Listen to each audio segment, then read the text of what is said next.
Price Lord friends. இந்த நாளில் கூட பார்த்தீங்கன்னா, கர்த்தருடைய பிள்ளைகளாகிய நம்மிடத்தில் இருக்க வேண்டிய முக்கியமான பழக்க வழக்கங்களை குறித்து நம்ம பார்க்க போகிறோம்.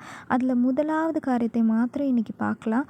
கர்த்தரோடு கூட நேரத்தை செலவிடுவது, அவருடைய வார்த்தையை தியானிப்பது. யோசுவா 1:8 நீங்கள் பார்த்தீங்கன்னா, இரவும் பகலும் அதை தியானித்து கொண்டிருந்து அப்படின்னு சொல்லிட்டு வாசிக்கிறோம். தியானம்னு சொல்லும் போது ஏதோ வாசிக்கிறது கிடையாது. நிறைய பேர்கிட்ட வேத வாசிப்பு ஒரு பழக்கமாகவே இருக்குது.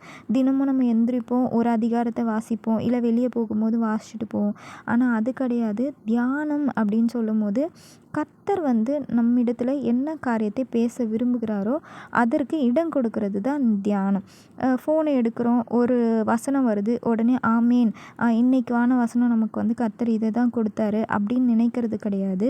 அவரோட சமூகத்தில் உட்கார்ந்து அவர் நம்மோடு பேச விரும்புகிற காரியம் என்ன அப்படிங்கிறத அறிந்து கொள்வது தான் தியானம். சில டிப்ஸ் நம்ம பார்க்கலாம். ஏதாவது ஈஸியான எளிமையாக இருக்கிற புத்தகத்தை நீங்கள் சூஸ் பண்ணிக்கோங்க. ஒரு சங்கீதமோ இல்லைனா யோவானோ அப்படிப்பட்ட ஒரு எளிமையாக புரியக்கூடியதை எடுத்துக்கோங்க. அதுலேயுமே கூட நீங்கள் ஒரு வசனத்தை மாத்திரம் எடுத்தால் போதும். அப்படி இல்லைன்னா ஒரு பேசேஜ் சின்னதாக எடுத்துக்கோங்க. எங்கே முற்றுப்புள்ளி வருதோ அது வரைக்கும் ஒரு 1-2 வசனம் 3 வசனம் அந்த மாதிரி நீங்கள் எடுத்துக்கோங்க. எடுத்ததும் 40 வசனம் தான் 40 நான் தியானிப்பேன்னு சொல்லிட்டு செய்ய முடியாது.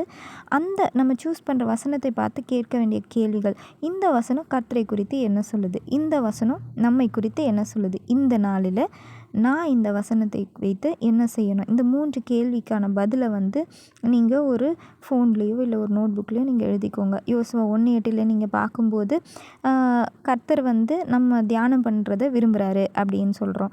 2வது நம்மளை குறித்து என்ன சொல்லுது, இதை நம்ம செய்யும் போது நம்முடைய வழிகள் வாய்க்கப்படும், நம்ம புத்திமானாக இருப்போம்னு சொல்லி. 3வது நம்ம இந்த நாளில் அதை கொண்டு என்ன செய்யணும்னா நம்ம தியானம் செய்யணும். அதுதான் கர்த்தரோட விருப்பம். இதெல்லாம் நம்ம எழுதிக்கலாம். ஒவ்வொருத்தர்கிட்ட ஒரு மாதிரி பேசும். இந்த நோக்கம் பார்த்திங்கன்னா ஏதோ ஃபாஸ்ட்டாக நம்ம முடிக்கணும் அப்படிங்கிறது கிடையாது. வேதத்தை தியானித்து முடிப்பதுங்கிறது நம்முடைய வாழ்நாளெல்லாம் செய்தாலும் நமக்கு போதாது நேரமே. இது கர்த்தரோட ஒரு உறவை நம்ம பில்ட் பண்ணிக்கணும். கர்த்தரோடு கூட நம்ம இணைந்து செயல்படணும். கர்த்தரோடு கூட நேரத்தை செலவிடணும். அதுக்காக தான் நம்ம இதை செய்கிறோம். நிச்சயமாகவே இதெல்லாம் செய்யும்போது உங்கள் வாழ்க்கையை ஆசீர்வதிக்கப்பட்டிருக்கும். இது உங்களுக்கு பிரயோஜனமாக இருக்கும் நான் விசுவாசிக்கிறேன். கர்த்தர் தாமே உங்களை ஆசீர்வதிப்பாராக. ஆமேன்.